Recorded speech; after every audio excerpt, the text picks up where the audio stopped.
ஏனென்றால் பாஸ்டர் வராதபடினால காலையில தான் நான் ஒரு செய்தி எடுத்தேன்.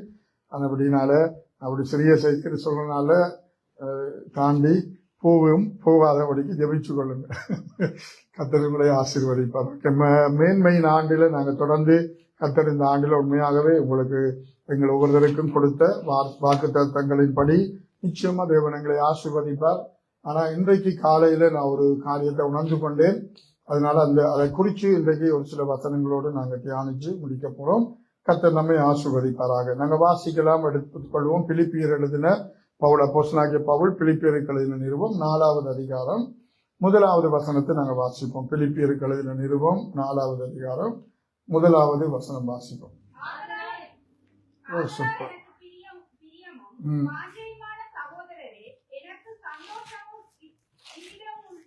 கிரீடமுமானவர்களே, பிரியமானவர்களே,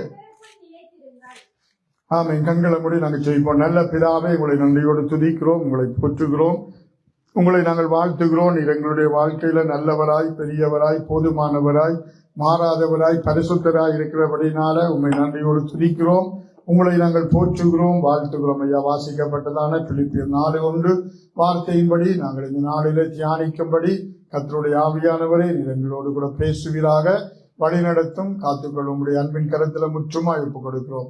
இயேசுவின் நாமத்தில் ஜெபிக்கிறோம் நல்ல பிதாவே. ஆமேன், ஆமேன், ஆமேன். ஓகே, வாசிங்க. மாறி மாறி 2 பேர் இருந்தா எங்களாலும் வாசிங்க. ஓகே, பிலிப்பியர் 4ஆம் அதிகாரம் 1ஆம் வசனம் வாசிக்கும்.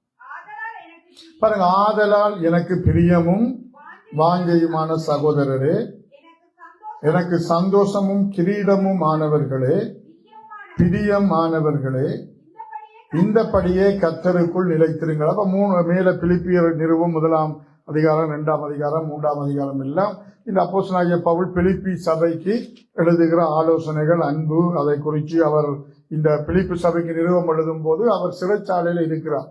பவுல் அவருடைய பாடுகள், துன்பங்கள், உபத்திரவங்கள் அதிகமா இந்த 4ஆம் அதிகாரத்துல எங்களுக்கு தெரியும். கர்த்தருக்குள் சந்தோஷமாயிருங்கள் என்று சொல்றார். அப்ப மேலுக்கு சொன்ன காரியங்களை சொல்லுகிறார். இந்தபடியே கர்த்தருக்குள் நிலைத்திருங்கள். அப்ப நீங்க இந்த 3ஆம் அதிகாரத்துல எல்லாம் பார்க்கும்போது பல காரியங்களை சொல்றார். அந்த நாட்களில திருச்சபை இருந்தது, திருச்சபை பிள்ளைகள் கர்த்தரை கண்டு ஒப்பு கொடுத்து நடந்தார்கள். ஆனா பலர் வேறு விதமா நடந்தாங்க. அதான் இன்றைக்கு நான் உங்களோட பேச போற தலைப்பு கர்த்தருக்குள் நிலைத்திருங்கள் என்ற தலைப்புல ஆண்டவருடைய வார்த்தைகளை தியானிக்கப்படும். இந்தபடியே கர்த்தருக்குள் நிலைத்திருங்கள் என்று அதில் அவர் சொல்லுகிறார். அப்ப கர்த்தருக்குள் நிலைத்திருக்கிற ஒரு வாழ்வு தான் நமக்கு என்னத்தை கொடுக்கும்னா மேன்மையை கொடுக்கும். நம்ம எல்லாரும் ஆண்டவருடைய பிள்ளைகள். இன்றைக்கு ஆண்டவரை அறிந்திருக்கிற எத்தனை பேர் உண்மையா அந்த கர்த்தருக்குள்ள நிலைத்திருக்கிறோம்? பாருங்க, ஒரு பாடு வரும், துன்பம் வரும், இழப்பு வரும், வியாதி வரும், எல்லாம் வந்தாலும் நாங்க சோர்ந்து போகக்கூடாது. இன்றைக்கு நாங்க அநேகமான ஜனங்கள் இன்றைக்கு விழுந்து விழுந்து எழும்புகிற ஒரு வாழ்க்கையில இருக்கிறாங்க. அதுதான் ரொம்ப இன்றைக்கு ஏன் நாங்கள் முன்னேற முடியல, ஒரு எழுப்புதல் ஏன் வரையில சபையில, ஏன் எங்களுக்குள்ள பல காரியங்கள் இன்னும் ஆசீர்வாதங்கள் கிடைக்கல என்றால் இன்றைக்கு இந்த உலகத்தில உள்ள சூழ்நிலைகளை போல நாங்க இன்றைக்கு என்னென்றா சோர்ந்து போகிறோம். அதாவது இதெல்லாம் ஒரு பிசாசு கடைசி நாட்களில் என்ன செய்யறான் என்றால் எங்களுக்குள்ள எங்களை குறிச்சு ஒரு கவலை, எங்களுக்கு எல்லாருக்கும் ஏதோ ஒரு பிரச்சனை இருக்கு, பாடு இருக்கு. ஆனா அதையே நினைச்சு என்ன செய்யறோம்? நான் சொன்னேன், கவலை என்பது பிசாசு கொடுக்கிற ஒரு பொல்லாத ஆயுதம். எங்களை குறிச்சு அதெல்லாம் பவுல் இதுல சொல்லும் போதே கீழே சொல்றா, நீங்கள் அங்க பிலிப்பியர்லையும் சொல்றாரு, எந்த நிலைமையில இருந்தாலும் மனரம்யமா இருக்க கற்றுக்கொண்டேன், தாழ்ந்திருக்கவும் எனக்கு தெரியும், வாழ்ந்திருக்கு. அப்ப என்ன சொல்ல வர? பாடு, துன்பம், பிரச்சனை, போராட்டம் எல்லாம் இருக்கு. பிறகு இதே அந்த 3ஆம் அதிகாரத்துல இந்தபடி என்று சொல்லும் போது மேல சில வசனங்கள் சொல்லப்பட்டிருக்கிற வாசிங்கம்மா. 15, 16, 17 வாசிங்க 3ஆம் அதிகாரத்துல அந்த மேலுக்கு அடுத்த பக்கத்துல பாருங்க. ஆகியால் நம்மில் தேறினவர்கள் யாவரும் இந்த சிந்தியாயிருக்க கடவும், எந்த காரியத்திலாவது நீங்கள் வேறே சிந்தியாயிருந்தால் அதையும் தேவன் உங்களுக்கு வெளிப்படுத்துவார். ஆகிலும் நாம் எதுவரையில் தேறி இருக்கிறோமோ அது முதல் ஒரே ஒழுங்காய் நடந்து கொண்டு ஒரே சிந்தியாய் இருப்போமாக. அடுத்த வசனமும்,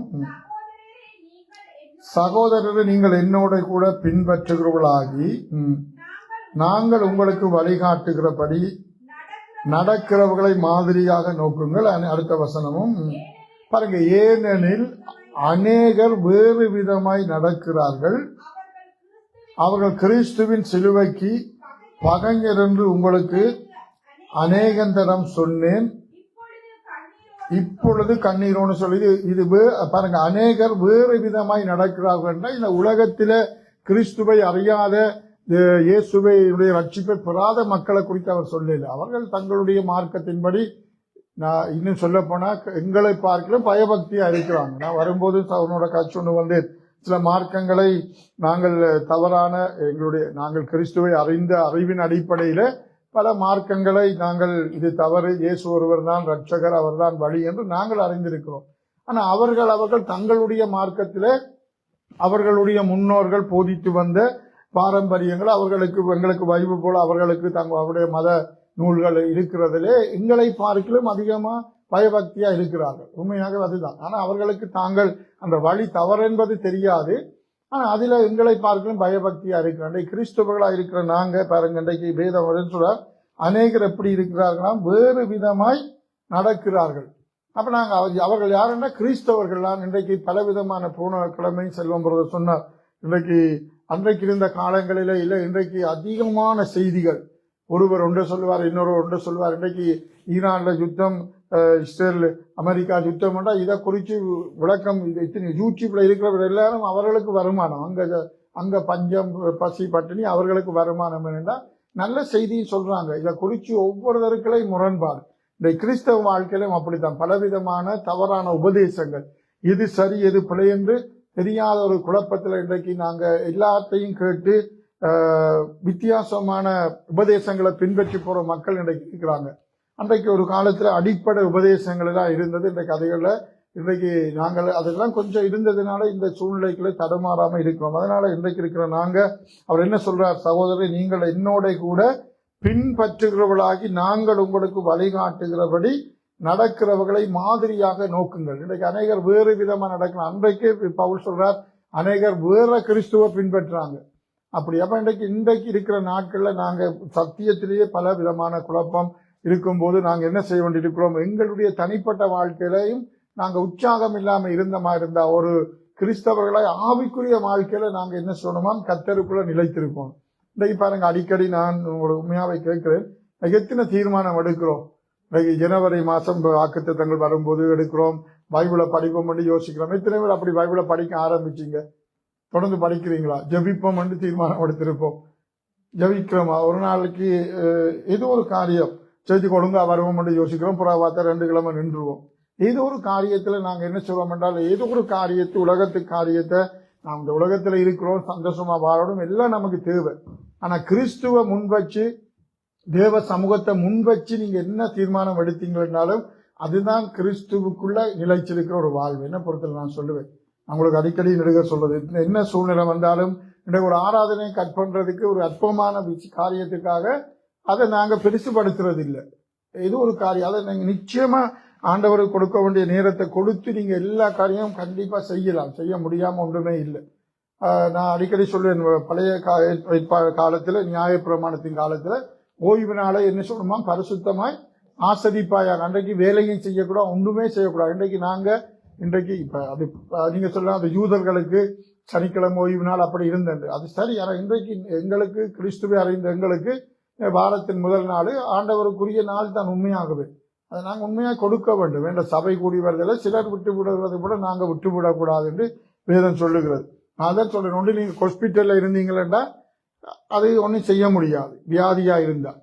இப்ப வேலை ஒருவேளை சில நாடுகள்ல வீக்கெண்ட்ல வேலை சில இடத்த போடுறாங்க, அதையும் நான் சில நேரம் எக்ஸப்ஷனலா சொல்றேன். அதை கூட நீங்க நினைச்சா சில, நான் 33 வருஷம் பிரான்ஸ்ல இருக்கிறேன், ஆனால் ஒரு நாள் ஞாயிற்றுக்கிழமை வேலை செய்தது. அப்படி ஒரே ஒருக்கா எங்களோட வேலையில அந்த ஏரியா கொண்டாட்டோம்னா காலையில கொஞ்ச நேரம் போயிட்டு வந்துட்டோம், அவ்வளவுதான்.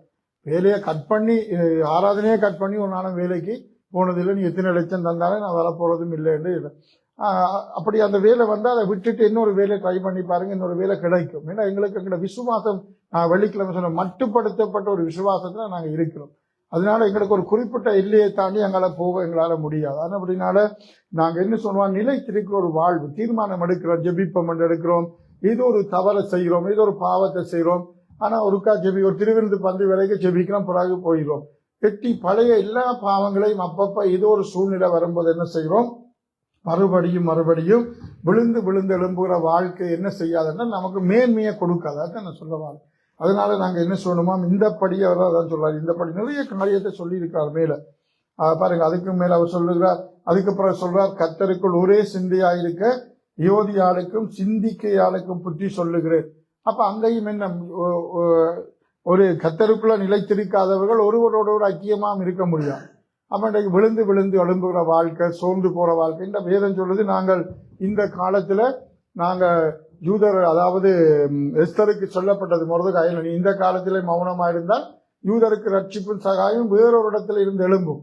அதனால அன்றைக்கு நீ இப்படி போய் மௌனமா இருக்காத, ராஜாக்கு முன்னால போக முடியாத, என்ன செய்யறது. இன்றைக்கு நாங்க அப்படித்தான் இருக்கிறோம். எங்களுக்கு ஒன்றும் விளங்கல, சரி ஏதோ நடக்கட்டும், கர்த்தர் ஏதோ பாப்பார் நடத்துவார் என்று இருக்கிறோம். நாங்கள் ஒரு காரியத்தை சாதிக்கிறதுக்காக போய் ஜெபிக்கவோ, வல்லமையா உபாசம் என்று ஜெபிச்சு தேவனிடத்துல போராடி வெல்ல எங்களால முடியும். அண்ணால பாருங்க, அண்ணாவுடைய வாழ்க்கையில் அவளுக்கு அவமானம் இருந்தது. ஆனா ஒரு நாள் தீர்மானம் எடுக்கிறார், நான் போய் தேவ சமூகத்துல இந்த இருதயத்தை ஊற்றி ஜெபிக்க வேணும் என்று ஜெபித்ததுனால் அவருடைய வாழ்க்கையில அற்புதங்கள் அதிசயங்கள் நடந்தது. அப்ப இன்றைக்கு சோர்ந்து போற ஒரு வாழ்க்கையும் விழுந்து போற ஒரு வாழ்வு தான். ஆவியில உற்சாகம் இல்லை. உற்சாகம் இல்லாம நாங்க இருந்தோம்னு சொன்னா, நாங்க ஒரு தடவை, அதாவது நான் சொன்னேன், ஆராதனையில நாங்க உற்சாகமா ஒரு பக்கத்துல இருக்கிற ஒரு கையை கட்டி கொண்டு இருந்தா நாங்கள் அவரை பார்ப்போம், நாங்களும் இருந்துருவோம்.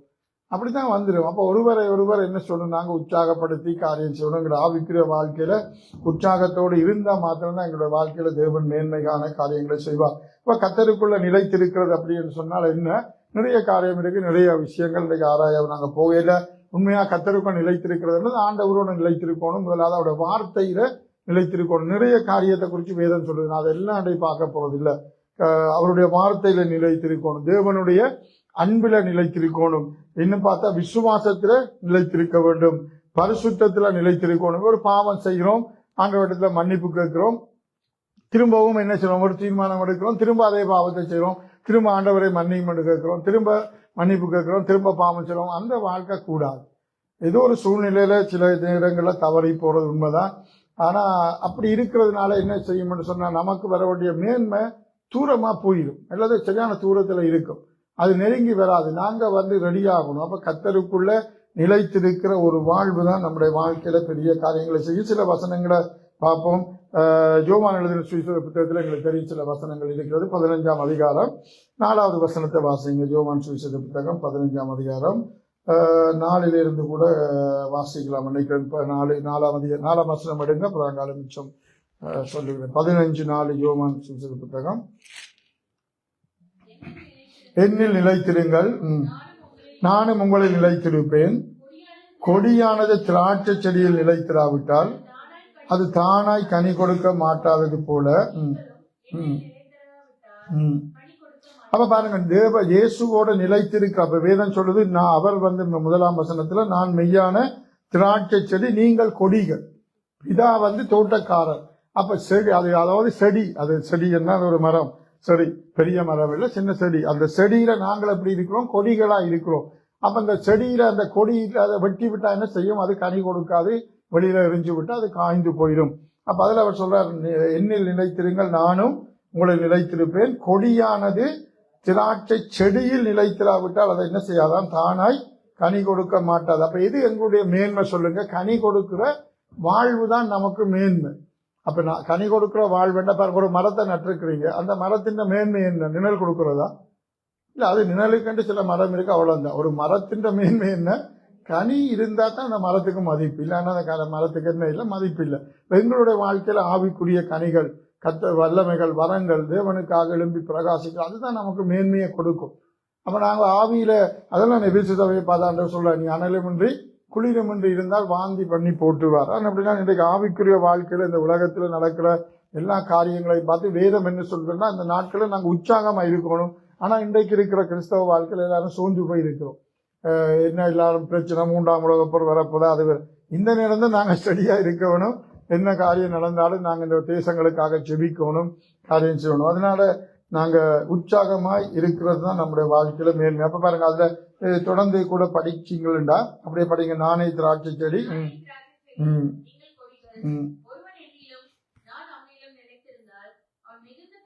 பாருங்க, அவன் மிகுந்த கனிகளை கொடுப்பான். பெண்ணை அல்லாமல் உங்களால் ஒன்றும் செய்யக்கூடாது. ஒருவன் தொடர்ந்து 7 மட்டும் வாசிங்க. எரியுண்டு உணர்ந்து போவான். அவைகள் எரிந்து போம்.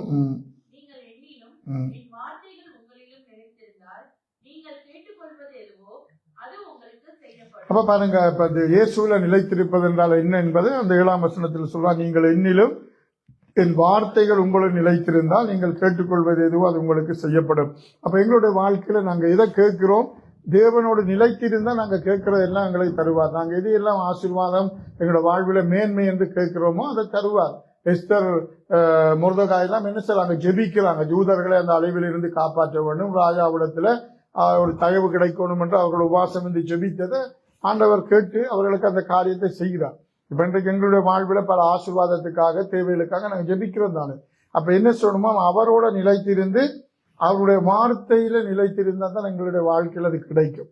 அப்ப இன்றைக்கு இயேசுவோட நிலைத்திருக்க முடியாம ஆவிக்குரிய வாழ்க்கையில நாங்கள் உற்சாகம் இல்லாம ஆவியில நிரம்பி ஜெபிக்காம பைபிளை இன்ட்ரெஸ்டாவே படிக்காம ஏதோ தட்டி நான் சொல்ல எப்பாடும் இருந்துட்டு வந்து ஒரு வேத வசனத்தை நாங்க எடுத்துட்டு படிக்கிறது ஓகே. இந்த நேரம் நீங்க திறந்து பாத்தீங்கன்னா சும்மா எடுத்தீங்க வேண்டாம், பைபிளை நடுவுல இசைக்கியல் அந்த அந்த தீர்க்கதரிசன புத்தகங்கள்லாம் வரும், மோசியா இதெல்லாம் அதுல எல்லாம் பாத்தீங்கன்னா அரம்பரமா வசனம் இருக்கும். அதை பார்த்துட்டு மூடிடுவோம், இது எனக்கு இல்லை. அப்புறம் ஏசாயாவை திறந்து கொஞ்சம் தட்டி கொண்டு ஒவ்வொரு நல்ல வசனம் வரும். இப்படி படிச்சிட்டீங்கன்னா நீங்க கண்டிக்கு எல்லாமே குழப்பமா சாம்பார மாதிரி போயிடும். அதனால ஒரு வேத பகுதியை தொடர்ந்து சங்கீதத்துல இருந்தோ அப்படி ரெகுலரா என்ன சொல்லணும். இப்ப நாங்க துதிக்கிறது ஜெபிக்கிறதுக்காக பொதுவா சங்கீதங்கள்ல ஆண்டவரை மகிமைப்படுத்தக்கூடிய வசனங்கள் இருக்கிறதுனால அதிகமா சங்கீத புத்தகங்களை படிக்கிறோம். ஆனா எங்களை அடிப்பட்ட வாழ்க்கையில நாங்க என்ன சொல்றோம், அதிகாரத்தை தொடர்ந்து படிக்கணும். அவர் சவரன் எடுக்க சொல்லுவார், நான் ஒரு அதிகாரம் ஒரு நாள்ல படிக்கிறேன், நான் 10 அதிகாரம் படிக்கிறேன்னுட்டு ஒரு நாள் படிச்சுட்டு ஒரு கிழமை முழுக்க பைபிள் படிக்காம அடுத்த கிழமை 20 அதிகாரம் படிக்கிறத விட ஒவ்வொரு நாளும் ஒரு அதிகாரம் படிக்கிறதே பெஸ்டா இருக்கு. ஒரு ரெகுலர் வாழ்க்கை முயலை மாதிரி ஓடிட்டு அப்படியே போய் தொம்மண்டு போய் படுத்து வைக்கிறது அது ஆம மாதிரினால ஆண்டவரோட உள்ள ஒரு அந்த இணைப்பில நிலைச்சிருக்கும். சிலாக்கள் 3 நாள் உபவாசம் வந்து ஜெபிச்சு போட்டு அப்புறம் அடுத்த கிழமை முழுக்க எங்க போயிடுவோம், அக்கௌண்ட்ஸ் போறோம், பைபிளும் மறந்துடுவோம், ஜெபமும் மறந்துடுவோம், ஒன்றுமே முடிஞ்சிடும். அதெல்லாம் வாழ்க்கை. எங்க போனாலும் என்ன காரணம், ரெகுலரா நம்மளுடைய வாழ்க்கையில இன்னொன்று தொடர்ச்சியா ஒரு காரியத்தை எந்த சூழ்நிலையா இருந்தாலும் அதை செய்ய வேண்டும். அப்ப அதுதான் கர்த்தருக்குள்ள நிலைத்திருக்கிற ஒரு வாழ்க்கை. அதுக்கு பிறகு எக்ஸப்ட் என்னன்னா நீங்க என்ன செய்யலாம், ஒரு 3 நாள் உபவாசம் வந்து ஜெபிக்கலாம். இப்ப பாருங்க இத்தனை பேர் நீங்க பைபிளை நான் உங்களுக்கு சொன்னேன், ஜனவரியில சொன்னேன், இந்த வருஷம் முடியும் போது நீங்க நிறைய பேர் சாட்சி சொல்லணும்னு நான் ஆதிகாமத்திலிருந்து வெளிப்படுத்தல் மட்டும் இந்த ஆண்டுல பைபிளை படிச்சு முடிச்சேன். உண்மையில அது உங்களுக்கு ஒரு பெரிய ஆசீர்வாதம். படியுங்க, அல்லது ஒரு வருஷத்துல 2 தரம் 3 தரம் கூட படிக்கலாம். நான் கூட படிச்சு கொண்டிருக்கு. அதனால இதெல்லாம் ஒரு கிறிஸ்துவுக்கு நிலைத்திருக்கிற ஒரு வாழ்க்கை. ஆண்டவரோட நிலைத்திருக்கிறோம் என்றா என்ன சொல்லணும் சொல்லுங்க, ஜெபிக்க வேணும், பைபிள் படிக்கணும். நாங்க அனலா இருக்கிறேன்டா என்ன சொல்லணும், ஐக்கியத்துக்குள்ள வரணும். இப்ப நான் அநேக பிள்ளைகள் இங்க வெள்ளிக்கிழமை கூட்டத்துல இணைஞ்சிருக்கிறீங்க. அப்படி எல்லா சபையில உள்ள ஐக்கியத்துல அவ்வளவுதான் சொல்றாரு, எங்களை பின்பற்றுவர்களாகி நாங்கள் உங்களுக்கு வழிகாட்டுகிறவர்களை நோக்கி பார்த்து அவர்களை வழி நோக்கி போங்கன்னு சொல்றாரு. எபிரேயர்ல கூட வேதம் சொல்லுது, உங்களை நடத்தினவர்களை நீங்க பார்த்து அவர்களுடைய விசுவாசத்தை பின்பற்றுங்க. இன்னைக்கு நாங்க தவறான உபதேசங்கள், தவறான காரியங்கள் உலகத்துல நடக்கிறதெல்லாம் பார்க்கணும். நாள் முழுக்க உலகத்துல நடக்கிற நியூஸையும் அதையும் டிக்டாக்கையும் பார்த்து கொண்டே இருந்தா ஆவிக்குரிய வாழ்க்கையில என்ன வராது. உண்மை அதுக்கெல்லாம் போயிட்டீங்கன்னா உங்களுக்கு ஜெபிக்கவே மனசு வராது, இன்ட்ரெஸ்டே வராது. நீங்க ஜெபின்னு ஜெபிச்சிருப்பீங்க. நான் எடுக்க சொல்றது கூட டைம் போயிருக்கும், பார்த்தா 3 நிமிஷம் தான் போயிருக்கும்.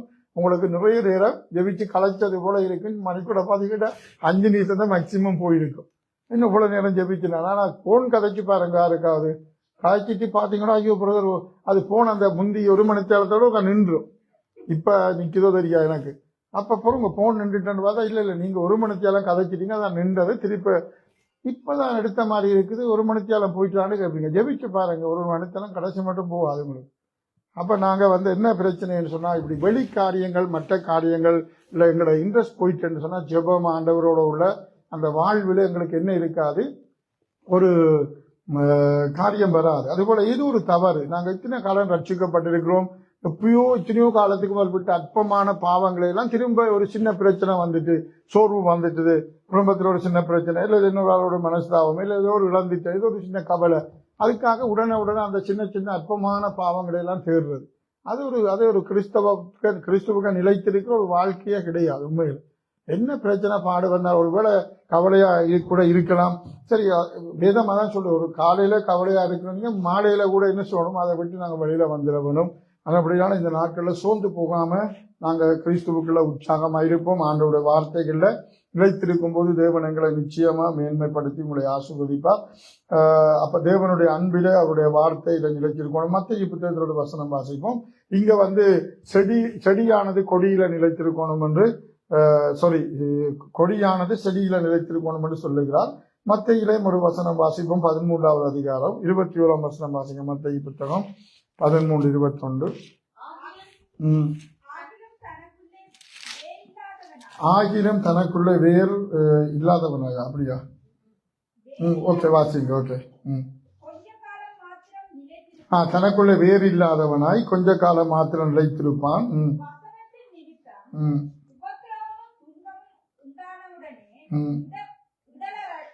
இடரல் அடைவான். இதைத்தான் இன்னொரு புத்தகத்துல இருக்கு, கற்பாறையில. சரி, இப்ப மார்க்கு 4:17 வாசிங்க. அங்க இப்ப இந்த எல்லா இடத்திலும் இந்த இதே உவமைதான். ஆண்டவர் சொல்ல, ஒரு விதைக்கிறவன் ஒருவன் விதைக்க புறப்பட்டான் என்றால் அந்த விதை வசனம் என்று சொல்லிக் கொண்டு வருகிறார்.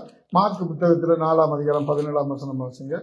ஆண்டவர் அதுக்குரிய விளக்கத்தையும் கொடுக்கிறார் சீசர்களுக்கு. 4:17 பாருங்க. தங்களுக்குள்ளே வேர் கொள்ளாதபடியால்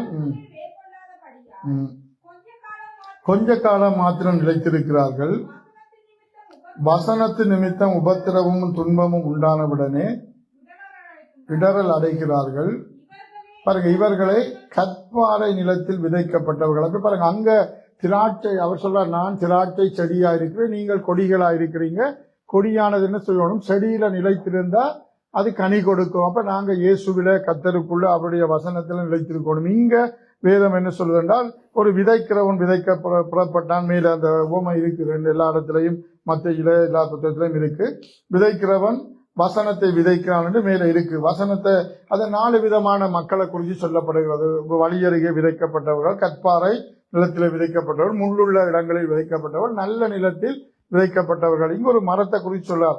அப்போ ஒரு விதை மண்ணில விழுந்து அது என்ன செய்கிறதா பாருங்க, அது முளைக்குது.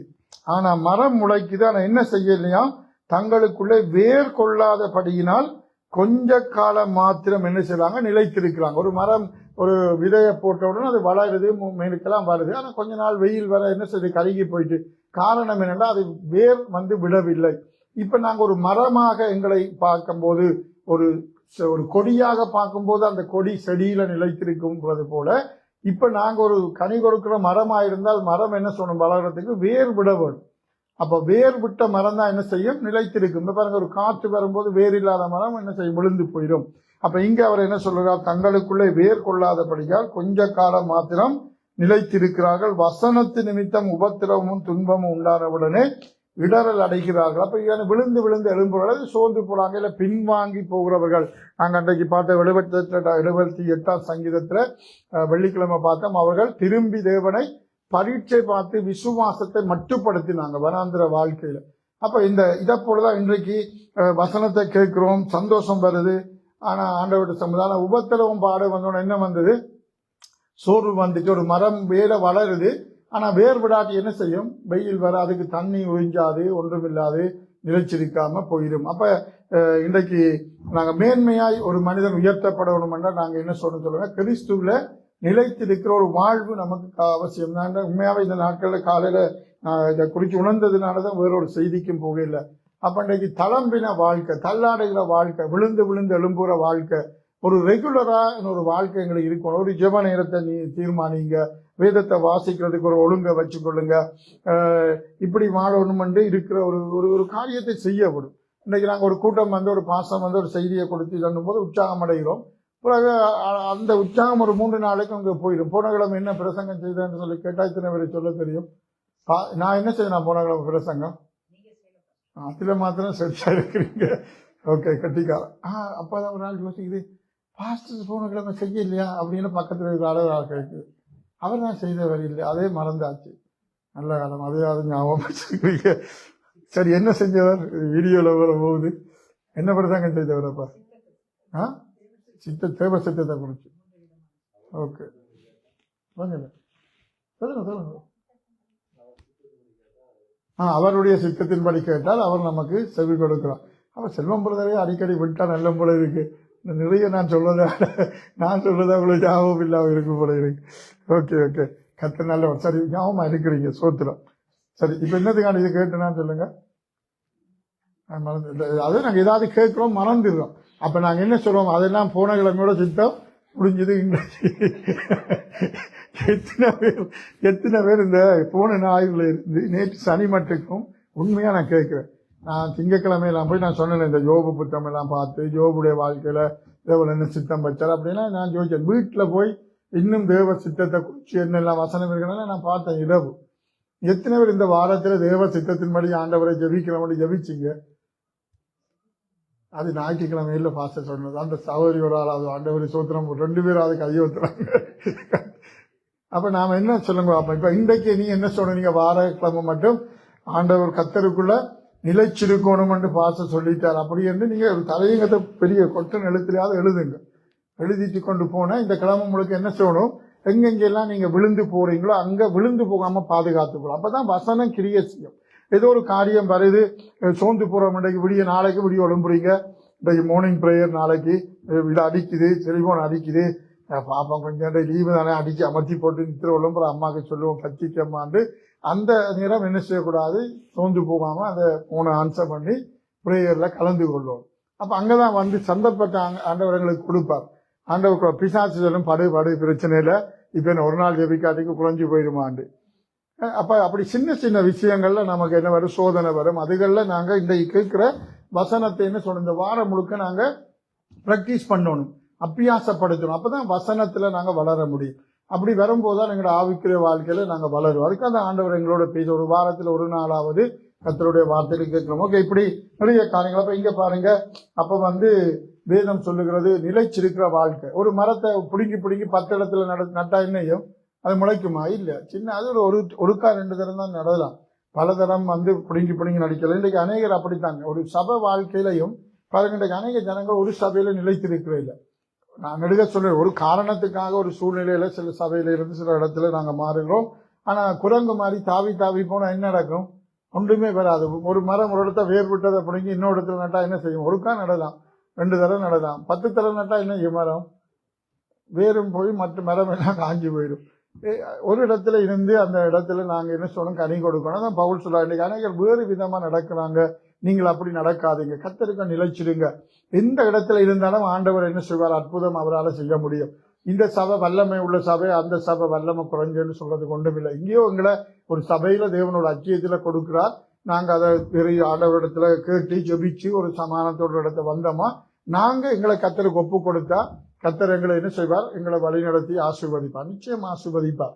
அதனால எல்லாரையும் ஒரு இடத்துல ஆண்டவர் நினைச்சிருக்கார். அப்ப நாங்க என்ன சொல்லணும், கர்த்தர்ல நிலைச்சிருக்கிறோன்னா ஆண்டவரிடம் அவருடைய வார்த்தைகள்ல நாங்க நிலைச்சிருப்போம்.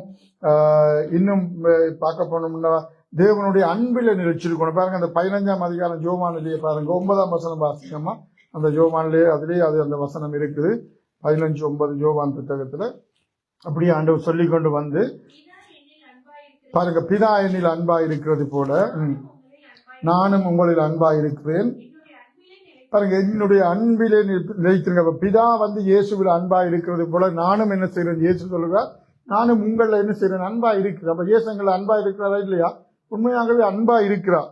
நாங்க என்ன சொல்லணுமா, அவருடைய அன்பில நிலைத்திருக்கணும். இயேசுடைய அன்பில் நிலைத்திருக்கிறேன்டா, அவருடைய அன்புக்காக நாங்க வாழ வேண்டும்.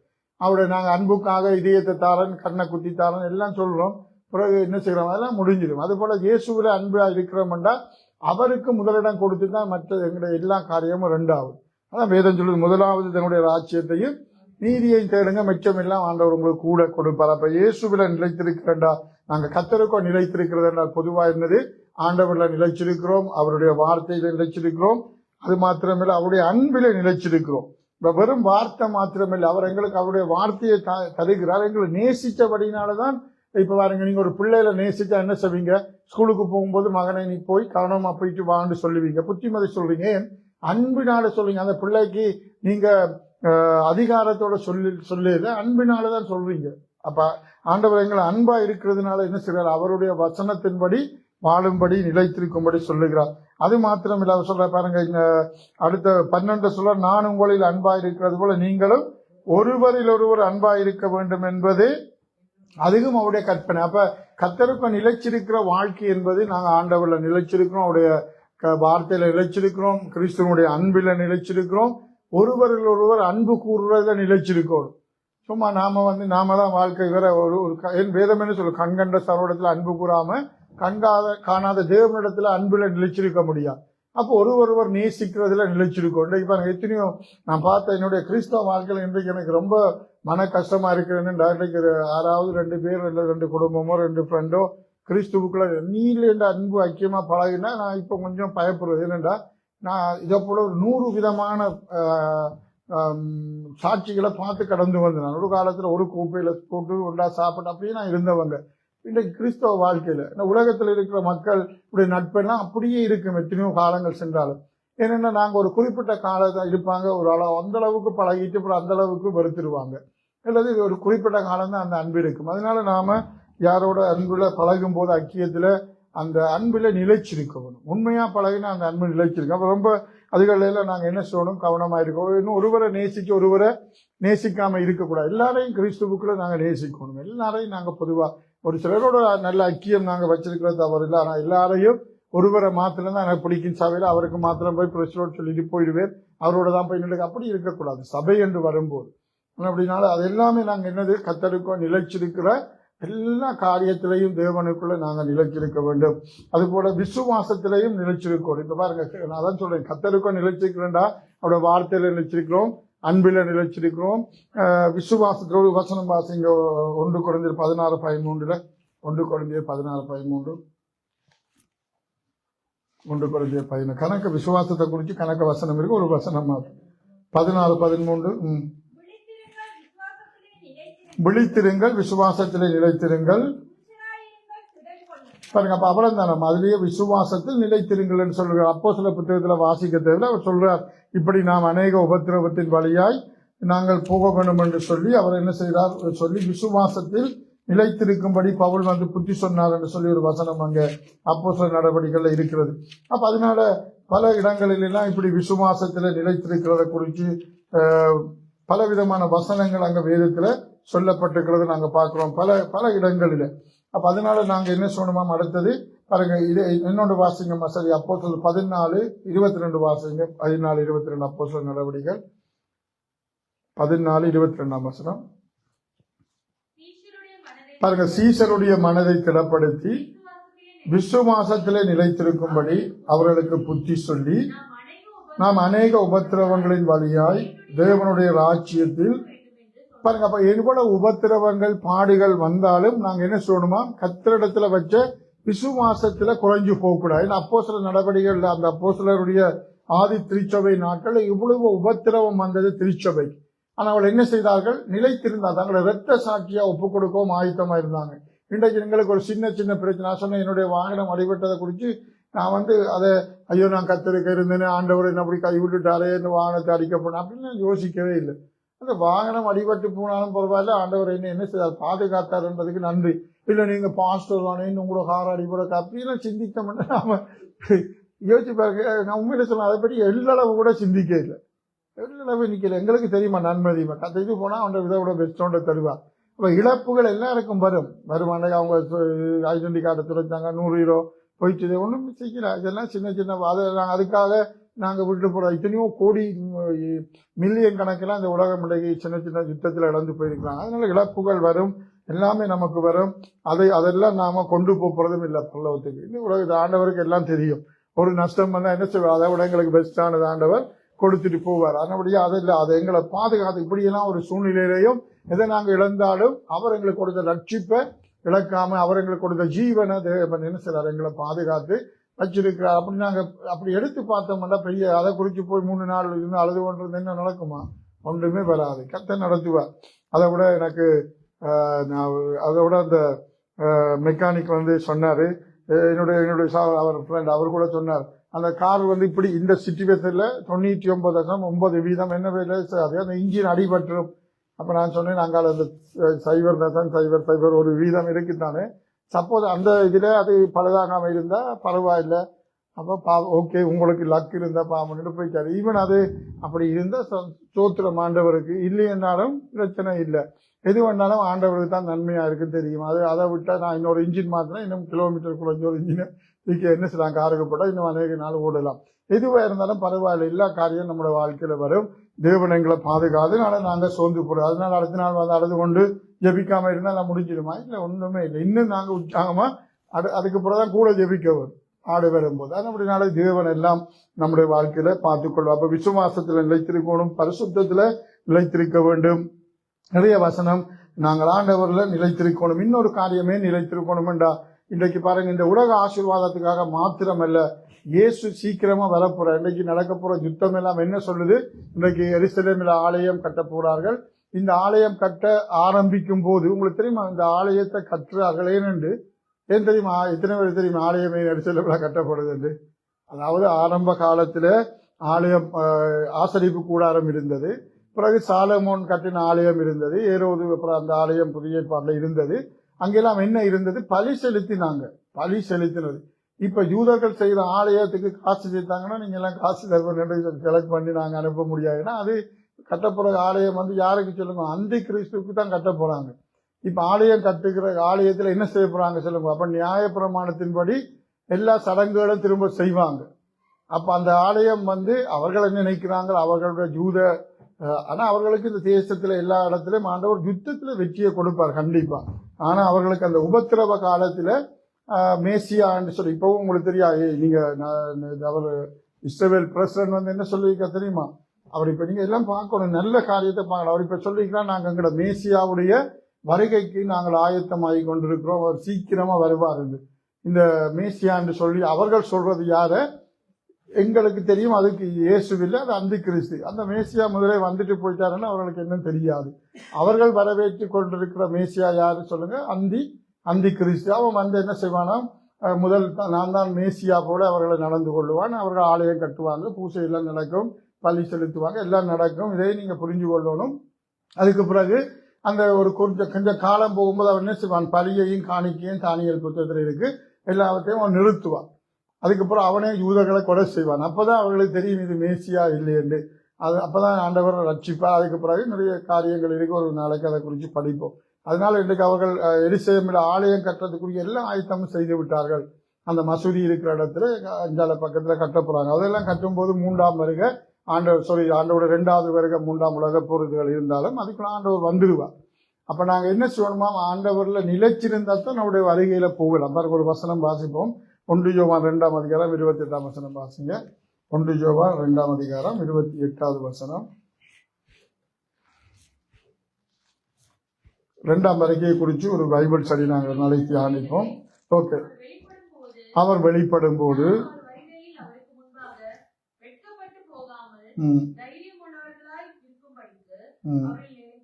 பாருங்க, இன்னொரு திரும்ப மாசங்க இப்படி இருக்க பாருங்க, இப்படி இருக்க பிள்ளைகளே பாருங்க, அவர் இயேசு வெளிப்படும் போது நாம் அவர் வருகையில் அவருக்கு முன்பாக வெட்கப்பட்டு போகாமல் தைரியம் உள்ளவளாய் இருக்கும்படி பாருங்க அவரில நிலைத்திருக்கும். அப்ப நாங்க சோர்ந்து போறோம், விழுந்து போறோம், இந்த உலகத்து காரியங்கள்ல எங்களுக்கு பல ஆசீர்வாதங்கள் இல்லையே.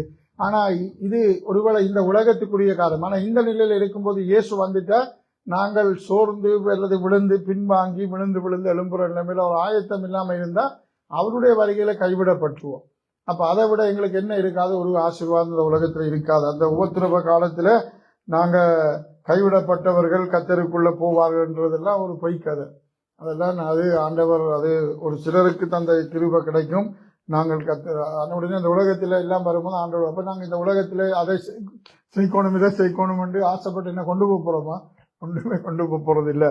ஆனா அப்படினால எது நடந்தாலும் பரவாயில்ல, நாங்க எங்க இன்னொன்னு கத்தருக்குள்ள வந்துட்டோம், அவரில் நாங்க நிலைத்திருந்து காரியங்களை செஞ்சு கடந்து போவோம். கத்தர் உங்களோடு கூட இருந்து பெரிய காரியம் செய்வார். யோவான் புத்தகத்துல எல்லாம் 8:31, 15:7 எல்லாத்துலயும் வார்த்தைகளை குறித்து நிறைய வசனம் இருக்கிறது.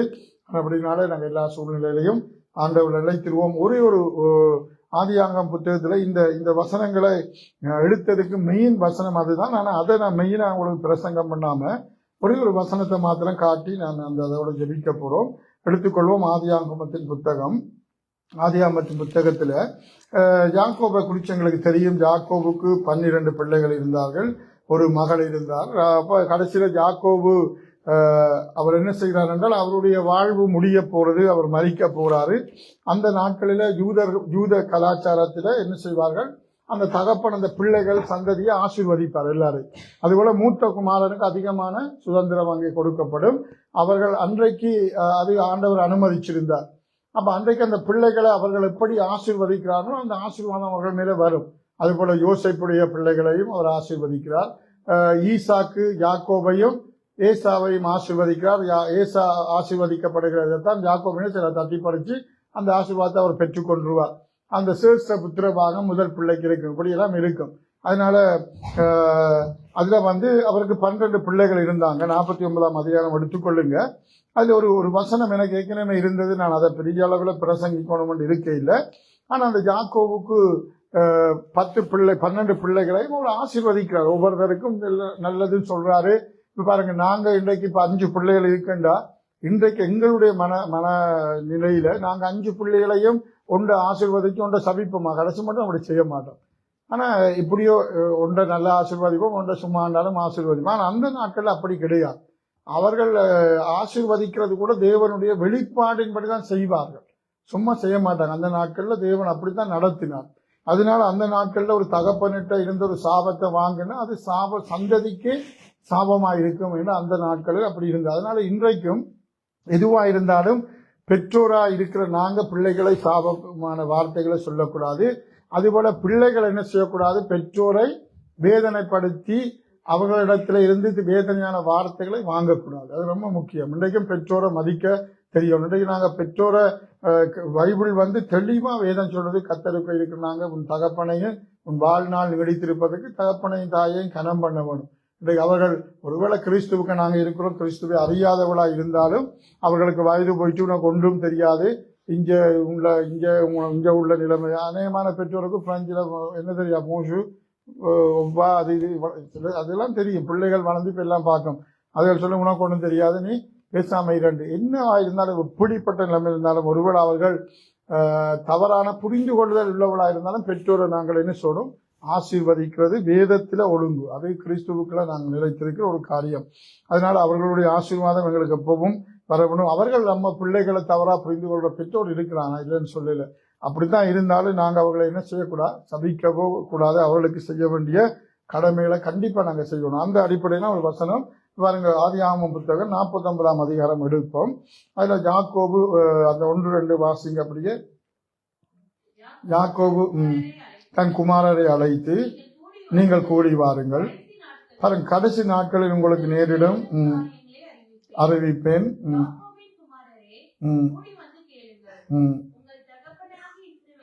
செவி கொடுங்கள். தொடர்ந்து வாசிங்க. அப்படியே நீ என் சிரேஷ்ட புத்திரன், நீ என் சத்துவமும் என் முதற் பலனுமானவன். விட்டு விட்டு வாசிப்பா பாருங்க. அப்ப ஒவ்வொரு பிள்ளைகளை சொல்லும் போது மூத்த குமாரனை பார்த்து சொல்லுகிறார், நீ என் சிரேஷ்ட புத்திர பாகனப்ப அந்த மூத்த குமாரனுக்கு என்ன செய்யும், அதிகமான பங்கு கொடுப்பாங்க. எல்லா இடமும் அவரு இஸ்ரவேலுடைய ஜூதர்களுடைய வழக்கம். இப்ப இதுலதான் ஜூதாவை கர்த்தர் வாழ்த்தும் போது அந்த வசனத்திற்கு வாசிச்சுங்க பாருங்க. அப்ப இது நாங்க இன்றைக்கு பிள்ளைகளுக்கு சொல்ற போன்ற ஒரு வார்த்தையில் அன்றைக்கு எந்த பெற்றோரெல்லாம் பிள்ளைகளை ஆசீர்வதித்தார்களோ அது கர்த்தரிடத்திலிருந்து வந்த வார்த்தையாகவே இருந்தது. இன்றைக்கு நாங்க சும்மா பொதுவா சொல்றோம், ஆனா அன்றைக்கு அப்படி இல்லை. பாருங்க, அந்த யாக்கோபு அவர்கள் எப்படி கர்த்தரோட நடந்தவங்க, தேவ தரிசனத்தை கண்டவங்க. யாக்கோபு என்ன செய்றார், பெத்தேலில தேவனோடும் மனுஷரோடும் போராடி மேற்கொள்ளுகிறார். தேவன் என்னை ஆசீர்வாத. அப்ப எல்லா இடங்களிலும் ஆண்டவர் அவளை வழி நடத்தி கொண்டு இருக்கும்போது அவர்கள் சொல்லுகிற வார்த்தை ஆசீர்வாதிச்சா ஒருவனை. ஆபிரகாமை பார்த்து என்ன சொன்னார், நீ ஆசீர்வதிக்கிறவன நான் ஆசீர்வதிக்க, நீ சபிக்கிறவன சபிப்பேன். அப்ப இன்றைக்கு தான் அதை விட்டுட்டமான அந்த யூத இஸ்ரவேல் பாரம்பரியத்துல ஒரு பெற்றோர் தான் பிள்ளைகளை ஆசீர்வதிப்பாங்க.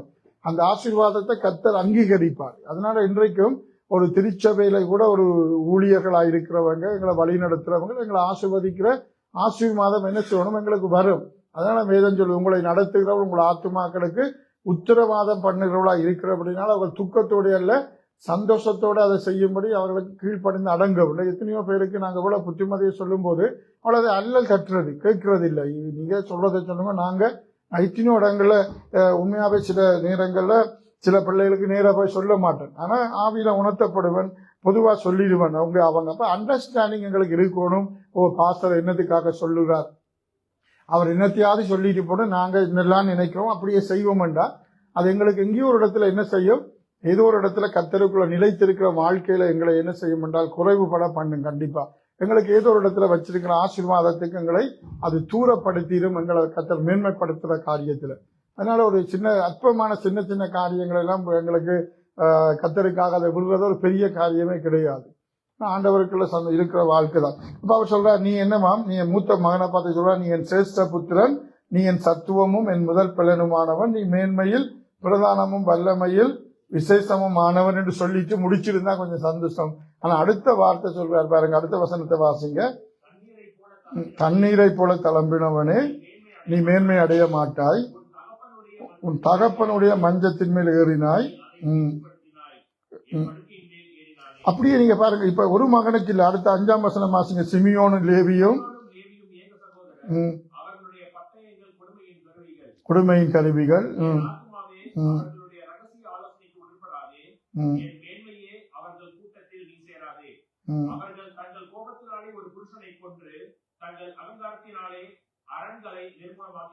பாருங்க 9ஆம் வசனம் வாசிங்க. ஜூதா, இப்ப ஜூதா என்ற மகனை குறித்து சொல்லும்போது சொல்றா, ஜூதா பாலசிங்கம் ஏறி போனாய் படுத்தான் யார். அடுத்த வசனம் பாருங்க, சமாதான கர்த்தர் வருமளவும் செங்கோல் ஜூதாவை விட்டு நீங்குவதும் இல்லை, நியாய பிரமாணிகன் அவன் பாதங்களை விட்டு ஒழுவதும் இல்லை. பாருங்க, இந்த வசனம் ஒரு மகனை தான் ஆசீர்வதிக்கான யாரை குறித்து சொல்லப்பட்டிருக்கிறது, இயேசு கிறிஸ்துவுடைய வருகையை குறித்து. அப்ப ஒரு தகப்பன் பிள்ளைகளை ஆசீர்வதிக்கிறது போல சும்மா ஏதோ சொல்றது போல இருக்கு. ஆனா அந்த வார்த்தைகள் எல்லாம் அன்றைக்கு தீர்க்க தரிசனமாய் தேவனிடத்துல இருந்து வந்தது. அப்ப ஒரு பெற்றோர் பிள்ளைகளுக்கு சொல்ற வார்த்தைகளை நாங்க கண்டிப்பா கேட்கணும். அது அவர்கள் பிள்ளையா சொன்னாலும் சரியா சொன்னாலும் தாய் தகப்பனோட போய் இது நீதி என்று கதைக்கிறதுக்கு நமக்கு ஒன்றும் கிடையாது. இப்ப அப்படி சந்தர்ப்பங்களுக்கு போன பிறகு நான் பொதுவா சொல்றேன். அதனால இங்க இவர் எதையெல்லாம் இந்த யாக்கோபு பிள்ளைகளுக்கு சொன்னாரோ அதெல்லாம் அவருடைய வாழ்க்கையில் அப்படியே நடந்தது. அவர் அது ஒரு வசனம் சொல்லுகிறார், தண்ணீரை போட தளம்பினவனே நீ மேன்மை அடைய மாட்டார். அந்த வசனம் தான் எனக்கு பிடிச்சது. அப்ப நான் என்ன இன்றைக்கு அதை தான் சொல்ல வரேன் என்றால், நாங்க ஒரு தளம்பின வாழ்க்கை, விழுந்து விழுந்து எழும்புற ஒரு வாழ்க்கை எங்களுக்கு என்னத்தை தராது சொல்லுங்க, ஒரு மேன்மையை தராது. அதை தான் நான் அதான் என்னுடைய செய்தி. அப்ப நாங்க கர்த்தருக்குள்ள நிலைச்சிருக்கிறோம் என்ன, அவர்ல நிலைச்சிருக்கணும், அன்பில நிலைச்சிருக்கணும், ஒரு வார்த்தையில நிலைச்சிருக்கணும், விசுவாசத்துல நிலைத்திருக்கணும், பரிசுத்தத்துல நிலைத்திருக்கணும். ஏதோ ஒரு அதை சொல்றேன், ஏதோ ஒரு சூழ்நிலையில ஏதோ ஒரு சிறிய பாவத்தை செய்யறோம், ஒரு பாவத்தை செஞ்சுட்டு மன்னிப்பு கேட்டு ஒவ்வொரு முறை திருவிழந்து எடுக்கலாமா? இல்ல, அது தவறா இருக்கும். அது கர்த்தரை நாங்க ஏமாத்துறது போல இருக்கும். அன்றைக்கு யாரும் சொன்னது, செல்வம் பிரதர் நினைக்கிறேன், ஏதோ ஒரு சொன்னார். என்ன சொன்னீங்க, ஒரு மனம் திரும்புதல் தவறான ஏதோ ஒரு என்ன சொன்னீங்க, கள்ளத்தனமான மனம் திரும்புதல். இப்ப எங்களையும் ஏமாத்தி ஆண்டவரையும் மனம் திரும்புவது கூட நாங்க நடிக்கக்கூடாது. ஆண்டவர்கிட்ட போய் மனம் திரும்பிட்ட ஜபிக்க கூடாது. ஏன்னா நாங்க அது உள்ளுக்கு எங்களுக்கு தெரியும். இன்றைக்கு ஒரு காலையோட செய்தி பார்த்தோன்னா அருமையான செய்தி. நாங்க அவர் சொல்றார், ஒரு ஊழியக்காரன், இல்ல சில செய்திகள் இருக்கு. அவர் சொல்றார், நீ ஜெபத்தில வாக்குத்தத்தத்தை சொல்லி ஜெபிக்கிறத அவர் சொல்றார், தவறு இல்லை. கர்த்தர் உங்களுக்கு தந்த காரியங்களை சொல்லி தவறு இல்லை. இன்றைக்கு நிறைய பேர் ஜெபிக்கும் போது கர்த்தருக்கு வசனங்களை பற்றி ஞாபகப்படுத்துவாங்க. ஒரு சந்தர்ப்பத்துல ஆண்டவரை நீ இப்படி சொல்லி இருக்கிறீர் என்று ஒரு சந்தர்ப்ப சூழ்நிலை கருத்தா ஜெபிக்கலாம். ஆனா அவர் சொல்றாரு, இன்றைக்கு நிறைய பேர் ஆண்டவருக்கே பைபிள் ஸ்டடி எடுத்திருக்கணும். அவருக்கு தெரியும் தானே, அவர் தான் சொன்ன வசனம் எல்லாம் நான் எங்கெங்க என்னெல்லாம் சொல்லிக்கன்னு தெரியுமா தெரியாதா? அப்ப அவர் சொல்றார், நீ வாக்குத்தத்தத்தை சொல்லி வசனத்தை சொல்லி இப்படி இருக்குன்னு சொல்லாம நீ உன்னை முதல் கொடு. நீ எந்த நிலைமையில இருக்கிறான்னு எங்களை ஒப்பு கொடுக்கணும். ஜெபத்துல உண்மையாகவே நாங்க அதெல்லாம் சொல்லி ஜெபிச்சோன்னு எங்களுக்கு கிடைக்கும் என்று சொல்லாம அவர் ஒரு நல்ல வசனம் கேட்டனா. அவர் சொல்றார், நாங்கள் எங்களோட நிலைமையை ஒப்பு கொடுத்து ஜெபிக்கோம். நாங்க எந்த நிலையில இருக்கிறோம், நாங்க விழுந்து போய் இருக்கிறோம், ஆண்டவரை தவறு இருக்கிறோம், எங்களுடைய வாழ்க்கையில எல்லாத்தையும் வச்சுக்கொண்டு ஏசப்பா நீர் எனக்கு இப்படி ஒரு வாக்குத்தத்தை தந்திருக்குது, அதனால அதெல்லாம் ஒரு பக்கம் நல்லது. ஆனா முதல் நாங்க ஒரு 2 பேர் ஜெபிக்க போறோம். ஒரு மனிதன் வர என்ன சொல்றான், பாவியாக என் மேல கிருபியா இறங்குமென்று அவர் ஜெபிக்கிறான். இன்னொரு மனிதன் என்ன சொல்லுவான், நான் ஆண்டவரை வாரத்துல 2 தடவை உபவாசம் பண்ணுகிறேன், தசம் வாங்க கொடுக்கணும், எல்லாம் உங்களுக்கு தெரியும் தானே. அதெல்லாம் சொல்றதுனால கர்த்தர் நம்மை ஆசீர்வதிக்க வேணும் என்று அவரை நாங்க வற்புறுத்தக்கூடாது. நாங்கள் எங்களுடைய எந்த நிலையில் இருக்கிறோம் அந்த நிலை அவருக்கு சொன்னாலே காணும். வாக்குத்தத்தம் எல்லாம் கத்த தந்தவர். அதுக்கு பிறகு அவருக்கு தெரியும், எல்லாமே அவருக்கு அவர் தந்தது எல்லாம் தெரியும். நாங்கள் என்ன வாக்குத்தத்தம் எடுத்த மட்டும் எங்களுக்கு தெரிய மறந்துடும், அவருக்கு தெரியும். அதை மாத்திரம் வச்சு ஜெபிக்கிறதுல எங்களோட வாழ்க்கையை ஒப்பு கொடுத்து ஜெபிக்க வேணும்னு சொல்றார். உண்மையில அப்படி சின்ன சின்ன செய்திகளை கேட்கும்போது எங்களை ஆவிக்குரிய வாழ்க்கையில நாங்கள் இயேசுவோட நிலைத்திருப்போம். கத்த நம்மை ஆசீர்வதிப்பார். அதனால என்னவா அவர் பார்த்துங்க சொல்லி போட்டு மகனை எனக்கு ரொம்ப கவலையா இருந்து இந்த வார்த்தையை வாசிக்கும் போது, நீ எல்லாத்துலயும் மேன்மை உள்ளவன் ஆனா மேன்மை அடைய மாட்டான்னு சொல்றாரு. நீ தண்ணீரை போல தளம்பினா விழுந்து விழுந்து எழும்புற வாழ்க்கையில நமக்கு என்ன கிடைக்காது, மேன்மை கிடைக்கும். அப்ப இந்த ஆண்டுல நாங்க பாருங்க இங்க கவனிங்க முடிக்க எழுந்து நிற்போம். தேவ சமூகத்துல நாங்க இந்த ஆண்டுல உண்மையா மேன்மை அடைய வேண்டும் என்று நாங்க தாவீத கர்த்தர் மேன்மைப்படுத்தினார், யோசுவாவை மேம்படுத்தினார், இதெல்லாம் தியானிச்சோம். முருதகாய இஸ்தர இதெல்லாம் மேன்மைப்படுத்துறது உண்மைதான். அதே மேன்மை நமக்கு வரணும்னு என்ன சொல்லணும், நாங்க கர்த்தர்ல நிலைச்சிருக்கிற ஒரு வாழ்க்கை நமக்கு வேணும். ஏதோ ஒரு சூழ்நிலை ஒரு தவறை செஞ்சு பொருத்தனை பண்ணி அதிலிருந்து ஜெபிச்சு ஒப்பு கொடுத்தோமோ அதுக்கு பிறகு என்ன செய்யக்கூடாது, அதே பாவத்தை திரும்ப நாங்கள் எட்டி ஒரு நாளும் பார்க்க கூடாது. அந்த நிலை ஒப்பு கொடுத்த நிலையில கடந்து போவோம். கர்த்தர் எல்லா காரியம் செய்வார். அதனால உற்சாகமா இருப்போம். தேவ சமூகத்தில் தொடர்ந்து ஓடுவோம். தேவன் நம்மோடு கூட இருந்து பெரிய காரியங்களை செய்வாராக. ஒப்பு கொடுத்து ஜெபிப்போமா, ஸ்தோத்திரம். அந்த பாடல் பாடுவோமா, ஜெபம் கேட்கலையா, பாடுவீங்களா இல்லையா, முடிப்போமா இல்லாட்டி? ஓகே. ஸ்தோத்திரம் ஆண்டவரே, ஹல்லேலூயா, ஸ்தோத்திரம். நன்றியோட துதிக்க அந்த பாடலை போடுவோம், பார்ப்போம். சேர்ந்து பாடுற பிள்ளைகள் வாங்க. ஜெபம் கேட்டீரையா, ஜெயம் தந்தீரையா, கல்லாட விடவில்லையே தாங்கியே நடத்துகிற அந்த பாடல் ஒரு சில வசனங்களை பாடி நாங்கள் ஒப்பு கொடுத்து ஜெபம் பண்ணுவோம். ஸ்தோத்திரம். நன்றியோடு துதிக்கிறோம். எல்லாரும் ஜெபிப்போம், எழுந்து நின்று ஒப்பு கொடுப்போம். நான் ஒரு தீர்மானம் எடுங்க. நாங்கள் விழுந்து விழுந்து எழும்புகிற ஒரு வாழ்வு எங்களுக்கு வேண்டாமப்பா. நாங்கள் இயேசுவில உண்மையில நிலைத்திருக்கவும், உம்மோடு கூட நடக்கவும், பரிசுத்தத்துல நிலைத்திருக்க, கிறிஸ்துவின் அன்பில நிலைத்திருக்க, கர்த்தருடைய வார்த்தையில நிலைத்திருக்க, சகோதர சிநேகத்தில நிலைத்திருக்க, எடுக்கிற தீர்மானத்தில நிலைத்திருப்போம். வேதம் சொல்லுகிறது, என் ரத்தத்தை புசித்து என் மாம்சத்தை புசித்து என் ரத்தத்திலே பானம் பண்ணுகிறவன் என்னில நிலைத்திருக்கிறான் என்று வேதம் சொல்லு. கிறிஸ்து எங்களுக்காகப்பட்ட பாடுகளை நினைச்சிருக்கிறவன் தான் கர்த்தர்ல நிலைச்சிருப்பான். அதை நினைச்சு கர்த்தரோட சமத்துல இருப்போம். சோத்திரம் ஆண்டவர். எங்க ஜனிஜா வந்ததான் பாடலாம் போல இருக்கா. சோத்திரம். ஓகே, எல்லாரும் சேர்ந்து கரங்களை தட்டி ஜெபம் கேட்டீங்க. அந்த பாடல் உங்களுடைய ஜெபங்கள் எல்லாம் ஆண்டவர் கேட்டு பெரிய காரியங்களை எங்களோட வாழ்க்கையில கர்த்தர் செய்வார். ஜெபம் தீரையா,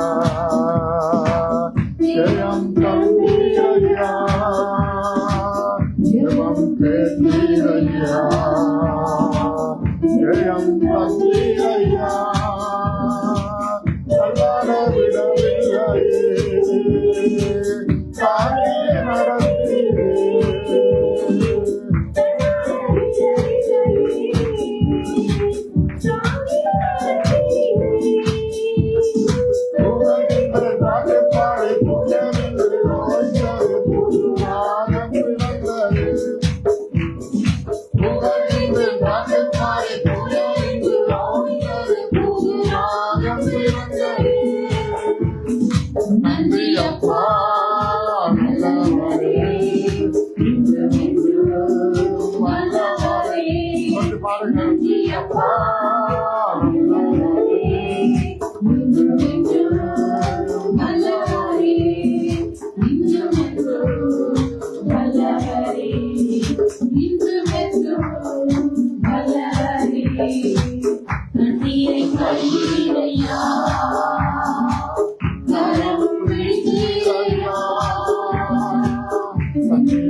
நன்றி அப்பா, நல்லவரே, இன்று வந்து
உண்மையாகவே நீங்க தேவ சமூகத்துல ஒப்பு கொடுத்து நாங்கள் அவர்களை நிலைத்திருப்போமா இருந்தா எந்த சூழ்நிலை வந்தாலும் வேதம் சொல்வது ஒரு நாளும் எங்களை தள்ளாட விட மாட்டார். கர்த்தரிலும் அவருடைய வார்த்தைகளிலும் வேதம் சொல்வது நிலைத்திருக்கும் போது அது கண்மலையிலே கட்டப்பட்ட ஒரு வீடை போல இருக்கும். மழை வந்தது, வெள்ளம் வந்தது, புயல் வந்தது, ஆனால் அதன் மேல் மோதியும் அது அங்கே உடைந்து போகவில்லை. அது அசையாமல் உறுதியா இருந்தது போல நாங்கள் கிறிஸ்துவில நிலைத்திருப்போம். நாங்கள் நிலைத்திருக்கும் போது தள்ளாடுகிற ஒரு வாழ்க்கை நம்முடைய வாழ்விட மேன்மையை தூரப்படுத்தி விடும். நாங்கள் இயேசுவில நிலைத்திருப்போம். எடுக்கிற தீர்மானங்களை ஒப்புக் கொடுப்போம். என்ன பாடு துன்பம் வந்தாலும் எங்களை அழைத்தவர் எங்களை நடத்துவார். உங்களுடைய வாழ்க்கையில எதையெல்லாம் இழந்து போனீங்களோ அதையெல்லாம் கர்த்தர் நிச்சயமா இரட்டத்தனையும் அவங்களை தந்து ஆசீர்வதிப்பார். அவர் ஒரு நாளும் எங்களை மறந்து போக மாட்டார். எங்களை இதநேசராய் இருக்கிறவர் ஒரு நாளும் எங்களை மறக்காத நல்ல ஆண்டவர். நாங்கள் அவரோடு கூட இருப்போம், அவருடைய அன்பில இருப்போம், எடுத்த தீர்மானத்தில் நிலைத்திருப்போம். என்ன பாடு வந்தாலும் சோர்ந்து போகாம கர்த்தரோடு கூட நடவுங்க. தேவன் உங்களுடைய வாழ்க்கையில் இந்த ஆண்டுகள் நிச்சயமா அந்த மேன்மைகளை தந்து கர்த்தர் நம்மை ஆசீர்வதிப்பாராக. நல்ல பிதாவே, உங்களுக்கு நன்றி ஆண்டவரே. நீங்கள் எங்களை நடத்துங்கப்பா இந்த மேன்மையின் ஆண்டிலும். ஆண்டவரே, நாங்கள் தள்ளாடுகிற ஒரு வாழ்க்கையில தண்ணீரை போல தளம்புகிற ஒரு வாழ்வில நாங்கள் இருந்தப்பா, உம்மோடு நிலைத்திருக்கிற ஒரு வாழ்க்கையில எங்களை நடத்துங்க. கொடியானது செடியில நிலைத்திராவிட்டால் அது தானாய் கனி கொடுக்க மாட்டாது என்று சொன்னீங்க ஆண்டவரே. மரமானது ஆண்டவரே அந்த வேர்களினால் அது அறியப்படும். அது நல்ல மரம் அந்த வேர்களின் மூலமாய் நிலைத்திருக்கும். அப்படிப்பட்ட ஒரு வாழ்விலை நாங்கள் நிலைத்திருக்கட்டும் ஐயா. அன்பில நிலைத்திருக்கட்டும், சகோதர சிநேகத்தில் நிலைத்திருக்கட்டும், பரிசுத்தத்தில் நிலைத்திருந்து எல்லாவற்றிலும் கர்த்தரிலே நாங்கள் நிலைத்திருக்கிற ஒரு வாழ்வில் எங்களை நடத்தும்படி உடைய கரத்தில் ஒப்புக் கொடுக்கிறோம். இந்த வார்த்தைகளை கேட்ட ஒவ்வொரு பிள்ளைகளையும் ஆசீர்வதியும் வழி நடத்தும் இயேசுவின் நாமத்தில் நன்றி சொல்லி செபிக்கிறோம் நல்ல பிதாவே. ஆமேன், ஆமேன், ஆமேன். கரங்களை தட்டி கர்த்தருக்கு நன்றி சொல்லுவோம்.